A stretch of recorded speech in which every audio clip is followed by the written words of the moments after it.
नीतिका एक बहुत ही समझदार लड़की थी।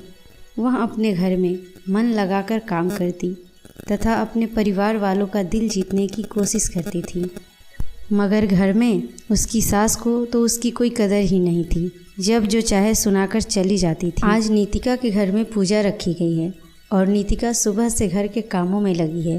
तभी उसकी सास आकर कहती है, ये ले साड़ी, आज की पूजा में तुझे यही पहनना है। ठीक है मम्मी जी। मम्मी जी, ये साड़ी तो बहुत अच्छी है पर बहुत भारी है, मुझसे संभाली नहीं जा रही है। हाँ, अपने माँ बाप के घर में कभी इतने महंगे कपड़े पहने नहीं है ना, तभी इतनी दिक्कत हो रही है।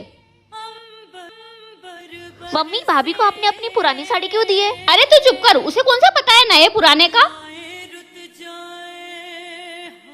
माँ जी, मुझसे ये इतना मसालेदार खाना खाते नहीं बन रहा है। खाया ही नहीं होगा इतना अच्छा खाना अपने माँ बाप के घर में, तो हजम कहाँ से होगा। उसकी सास को तो उसकी कोई कदर ही नहीं थी। जब जो चाहे सुनाकर चली जाती थी।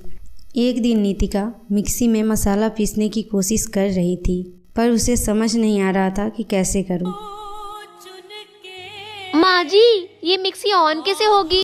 तभी ननद कहती है, मिक्सी भी चलाते नहीं आती, आजकल के तो नौकर भी मिक्सी चला लेते हैं।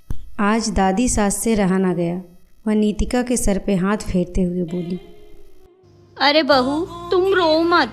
ससुराल का मान रखना बहू का फर्ज है और माँ बाप का मान रखना बेटी की जिम्मेदारी होती है। तभी उसकी सास आकर कहती है, अब क्या हुआ इस महारानी को? बहू, छोटी बहू के घर में भले ही दौलत की कमी है पर संस्कार की कमी नहीं आज है। नीतिका के सास को भी अपनी गलती का एहसास हो गया। हाँ माँ जी, आपने बिल्कुल सही बोला। और वह नीतिका को गले से लगा ली।